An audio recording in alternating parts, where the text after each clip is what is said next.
નમસ્કાર વિદ્યાર્થીઓ મિત્રો, તો છેલ્લે આપણે જોઈ રહ્યા હતા ત્રિકોણમિતિનો પરિચય, જેમાં આપણે આવ્યા એક્ઝામ્પલ નંબર 4. તો એક્ઝામ્પલ નંબર 4 ની રકમ શું કહે છે કે કાટકોણ ત્રિકોણ એબીસી માં ખૂણો બી કાટખૂણો છે. તો સૌપ્રથમ આપણે આકૃતિ દોરી દઈએ.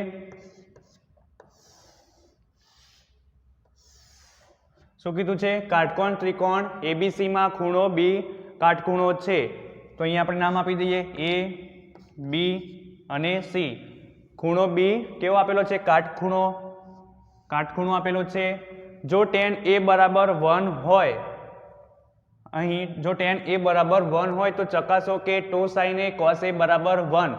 તો કઈ રીતે ચકાસીશું? તો tan a ઉપરથી આપણે sin a અને cos a ની વેલ્યુ મેળવીશું અને એની અંદર એ વેલ્યુની અહીંયા કિંમત મૂકી દઈશું. તો શું મળે છે આપણને?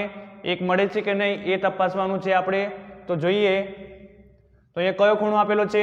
જુઓ તમે, sin a cos a, એટલે ખૂણો કયો આપેલો છે અહીંયા આપણને? a. તો એ ખૂણાને ધ્યાનમાં રાખીને આપણે sin a અને cos a ના સૂત્ર ઉપરથી આપણે કિંમત મેળવવાની છે. તો ચલો જોઈએ. તો ત્રિકોણ એબીસી માટે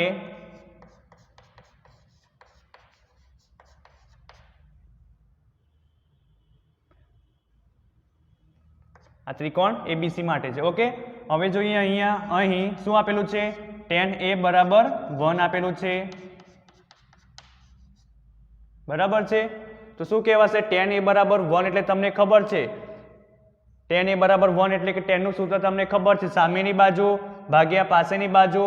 તો એ ખૂણો છે, અહીંયા તમે જુઓ, અહીંયા આપણને ખૂણો બી કાટખૂણો છે, એનો ધ્યાનમાં રાખીને આપણે કિંમતો નથી મેળવવાની, પણ આપણે અહીંયા જોવાનો ખૂણો કયો આપેલો છે. આ તો ખાલી સાઇન દર્શાવે છે કે આ કાટખૂણો છે, એટલે કે 90 અંશનો ખૂણો છે આ.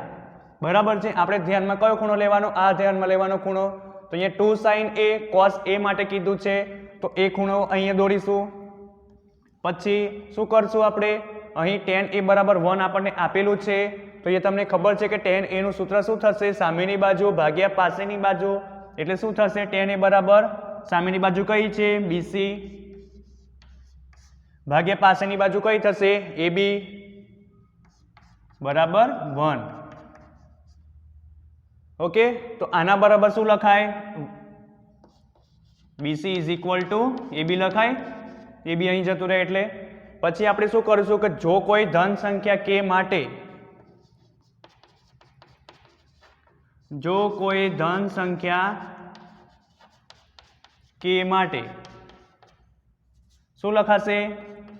BC બરાબર AB બરાબર k. અહીંયા આપણે એક નામ આપી દીધું, BC બરાબર AB બરાબર k.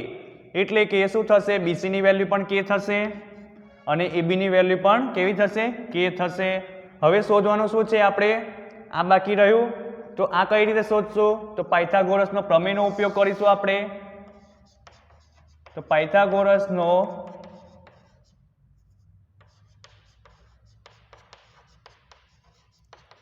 પ્રમેયનો ઉપયોગ કરતા, તો પાયથાગોરસનો પ્રમેય શું છે? AC square is equal two AB square plus BC square. એટલે કે આ ત્રિકોણ માટે છે. તો એટલે કે શું થશે? કર્ણનો સ્ક્વેર બરાબર બાજુનો સ્ક્વેર પ્લસ બાજુનો સ્ક્વેર. તો અહીંયા કર્ણ આપણો AC નો સ્ક્વેર છે, તો અહીંયા આપણે આ શોધવાનું છે. AB નો સ્ક્વેર એટલે AB બરાબર કેટલા આપેલા છે આપણને? k આપેલા છે, તો k નો સ્ક્વેર થશે. પ્લસ BC જુઓ, BC કેટલા આપેલા છે? k, એટલે k નો સ્ક્વેર થશે. એટલે શું લખાશે? 2k square. બરાબર છે. તો વર્ગમૂળ પેલી બાજુ જશે. AC બરાબર શું લખાશે? તો √2k લખાશે. તો AC બરાબર આપણને શું મળ્યું? √2k. પડી ગઈ ખબર આટલી? હવે જોઈએ આપણે શું કરશું હવે? sin a અને cos a ની વેલ્યુ મેળવીશું. કઈ રીતે મેળવીશું હવે? તો આપણી પાસે દરેકની વેલ્યુ છે, AB ની છે, BC ની છે અને AC ની છે. તો sin a નું સૂત્ર વાપરો તમે. તો sin a બરાબર શું થશે? સામેની બાજુ ભાગ્યા કર્ણ. સામેની બાજુ કઈ છે? k, અને ભાગ્યા કર્ણ એટલે કેટલી છે? √2k. તો શું લખાશે? સામેની બાજુ એટલે કે k. તમારે કમ્પ્લીટ લખવાનું, સામેની બાજુ ભાગ્યા કર્ણ. સામેની બાજુ શું છે? k. અને કર્ણ શું શોધ્યો આપણે √2 કે કેન્સલ થશે એટલે કેટલા મળ્યા 1/√2. તેવી રીતે સાઇન એ શોધાઈ ગયા. હવે શું શોધવાના છે cos a. તો cos a શોધીશું હવે આપણે. તો cos a કઈ રીતે શોધશું? તો cos a નું સૂત્ર તમને ખબર છે કે પાસેની બાજુ ભાગ્યા કર્ણ. તો પાસેની બાજુ કઈ છે? અહીંયા તમે જુઓ ખૂણા a ની પાસેની બાજુ કઈ કહેવાશે? આ કહેવાશે. એટલે કે k અને કર્ણ એટલે કયો છે √2k. એટલે શું લખાશે? k ભાગ્યા √2k. તો લખીએ k ભાગ્યા √2k. k કેન્સલ એટલે કે 1/√2. તો અહીંયા આપણને sin a અને cos a ની વેલ્યુ મળી ગઈ 1/√2 અને 1/√2, જે આપણે અહીંયા મૂકી દઈશું. તો ચલો મૂકીએ કિંમત. તો શું લખાશે? 2 sin a cos a is equal two 2 ગુણ્યા sin a ની વેલ્યુ શું છે 1/√2. તો લખીએ 1/√2 ગુણ્યા cos a ની વેલ્યુ શું છે 1/√2. તો લખીએ 1/√2. તો 2 ગુણ્યા √2 કેટલા થશે 1/2. 2 કેન્સલ એટલે કે 1. તો 2 sin a cos a બરાબર આપણને મળી ગયા 1. ઓકે. તો કંઈ કરવાનું નહોતું. અહીંયા એકદમ ઇઝી હતું એક્ઝામ્પલ. તો અહીંયા શું આપેલું હતું કે કાટકોણ ત્રિકોણ ABC માં ખૂણો B કાટખૂણો છે. તો સૌપ્રથમ મેં ત્રિકોણ દોરી દીધો. અહીંયા કાટખૂણો ત્રિકોણ ABC દોર્યો અને એમાં ખૂણો B કાટખૂણો કીધો છે. તો મેં અહીંયા ખૂણો B કાટખૂણો આ રીતે બતાવી દીધો. ઓકે. પછી શું કીધું છે કે જો tan a બરાબર 1 હોય તો ચકાસો કે 2 sin a cos a બરાબર 1. તો અહીંયા આપણને tan a બરાબર 1 આપેલું છે. એના ઉપરથી આપણે દરેક બાજુઓની કિંમતો શોધી લઈશું. પછી શું કરશું? એ કિંમતો sin a અને cos a માટે મૂકીશું. તો અહીંયા તમે જુઓ tan a બરાબર 1 આપણને આપેલું હતું. તો tan a બરાબર શું થશે? સામેની બાજુ ભાગ્યા પાસેની બાજુ એટલે કે BC ભાગ્યા AB બરાબર 1. AB ને હું અહીંયા લઈ જઈશ તો શું લખાશે? BC બરાબર AB. તો જો કોઈ ધન સંખ્યા k માટે મેં શું કર્યું? આ બંને બરાબર મેં k ધારી લીધા. તો શું થયું? BC બરાબર AB બરાબર k થયું. પછી શું કરવાનું હતું? આપણે એક બાજુની લંબાઈ જોઈતી હતી. તો શું કર્યું? પાયથાગોરસનો પ્રમેયનો ઉપયોગ કર્યો. તો એના ઉપરથી આપણે AC ની વેલ્યુ મેળવી લીધી √2k. પછી શું કર્યું? આપણે દરેક બાજુની કિંમત આપણને મળી ગઈ. તો હવે શું કરવાનું હતું કે sin a અને cos a મેળવવાના હતા. તો તમે sin a નું અને cos a ના સૂત્ર ઉપરથી તમે આ કિંમતો મેળવી. sin a બરાબર 1/√2 અને cos a બરાબર 1/√2, જે તમે 2 sin a cos a માં મૂકશો એટલે તમને મળશે 1.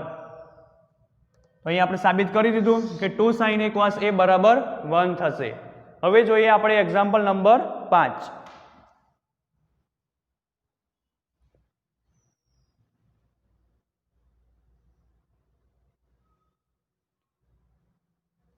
તો એક્ઝામ્પલ નંબર 5 માં શું આપ્યું છે એ જોઈએ આપણે હવે.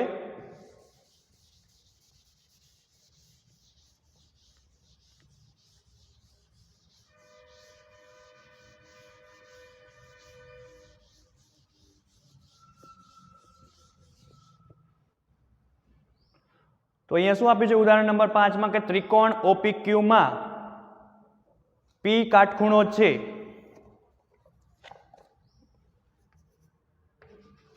ત્રિકોણ OPQ માં P એ શું છે? કાટખૂણો છે.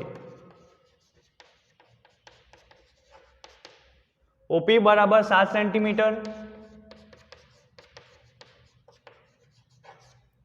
અને OQ માઇનસ PQ બરાબર 1 સેન્ટીમીટર.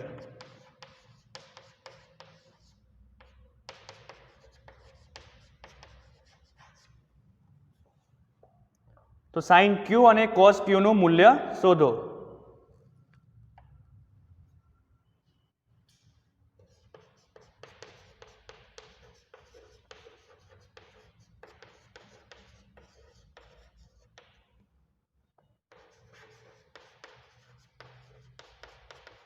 મૂલ્ય શોધો.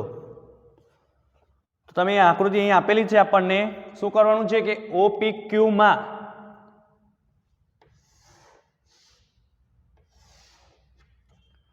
O P અને Q માં, અથવા તો તમે અહીંયા પણ લખી શકો છો OPQ. ઓકે. તો શું કીધું છે? OPQ માં P એ કેવો છે? કાટખૂણો છે. તો અહીંયા આપણે સાઈન દોરી દઈએ એવી. P એ કાટખૂણો છે એટલે કે 90 અંશનો ખૂણો છે આ. પછી શું કીધું છે? કે સાઇન ક્યુ અને કોસ ક્યુનું મૂલ્ય શોધવાનું છે આપણે.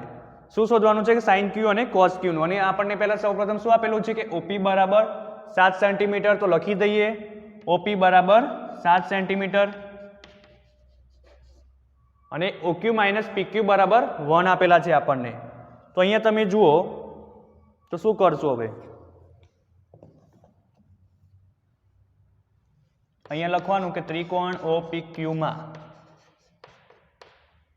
તો ચલો આપણે પાયથાગોરસનો પ્રમેયનો ઉપયોગ કરીએ. તો શું લખાશે? લખવાનું અહીંયા પાયથાગોરસનો પ્રમેયનો ઉપયોગ કરતા.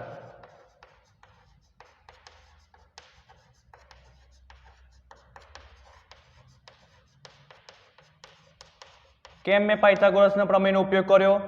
હું ગણીશ એટલે તમને ખબર પડી જશે. તો તમે અહીંયા જુઓ તો પાયથાગોરસનો પ્રમેયનો શું થશે? OQ સ્ક્વેર બરાબર QP સ્ક્વેર પ્લસ શું થશે? OP square. બરાબર છે. તો અહીંયા શું કરશું આપણે?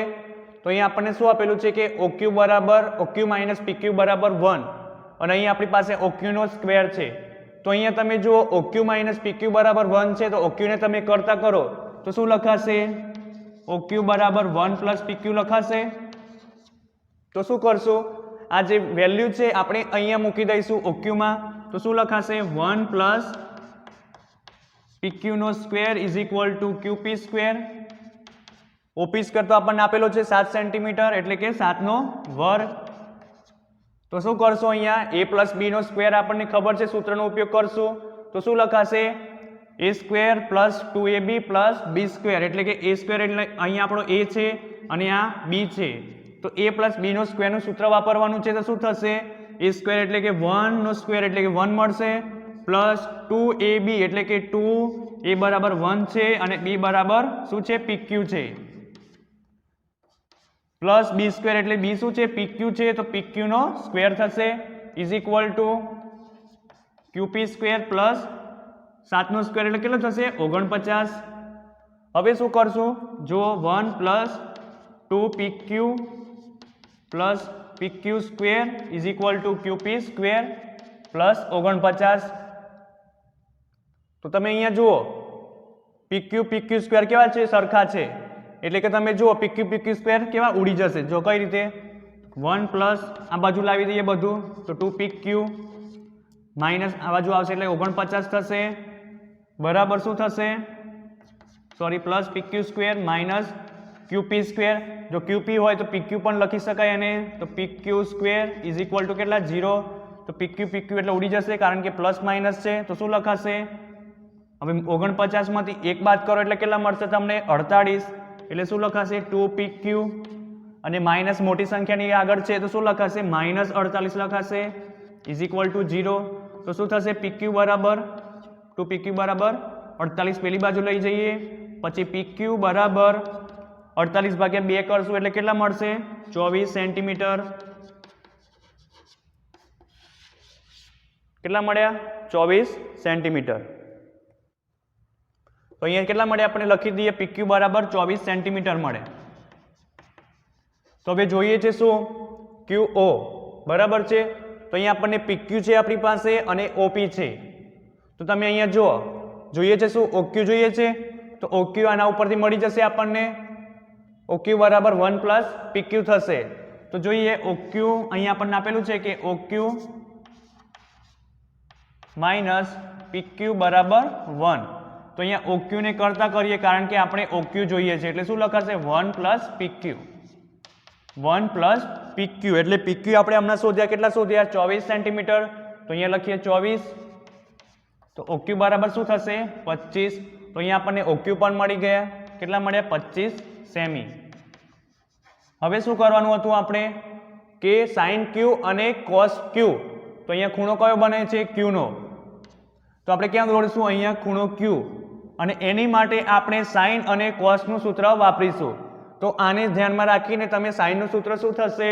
તો સાઇન Q બરાબર સામેની બાજુ ભાગ્યા કર્ણ એટલે શું થશે? 7/25. ચલો અહીંયા લખો સાઇન Q બરાબર સામેની બાજુ ભાગ્યા કર્ણ. તો સામેની બાજુ કઈ છે? આના ધ્યાનમાં રાખી, આના સાપેક્ષમાં સામેની બાજુ કઈ થાય છે? આ PO. તો તમારે લખવાનું OP ભાગ્યા OQ.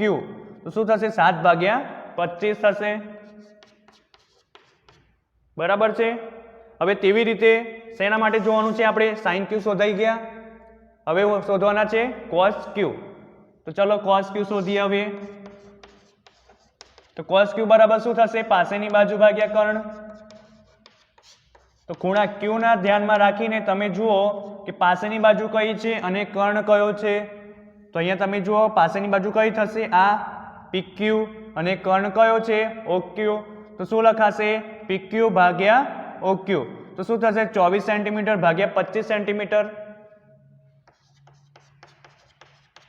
તો અહીંયા આપણો એક્ઝામ્પલ પૂરો થાય છે એકદમ સિમ્પલ. તો અહીંયા શું કર્યું મેં કે ત્રિકોણ OPQ માં P કાટખૂણો છે. તો મેં અહીંયા લખ્યું કે ત્રિકોણ OPQ માટે, પછી મેં આકૃતિ દોરી, એમાં શું કીધું છે? ખૂણો P કાટખૂણો છે એટલે કે 90 અંશનો છે. OP બરાબર 7 સેન્ટીમીટર જે આપણને આપેલું હતું મેં અહીંયા લખ્યા OP બરાબર 7 સેન્ટીમીટર અને OQ માઇનસ PQ બરાબર 1 સેન્ટીમીટર હોય તો sin Q અને cos Q નું મૂલ્ય શોધો. તો મારી પાસે ખાલી OP હતું અને આ બે વેલ્યુ મારે શોધવાની હતી. તો મેં શું કર્યું કે પાયથાગોરસના પ્રમેયનો ઉપયોગ કર્યો.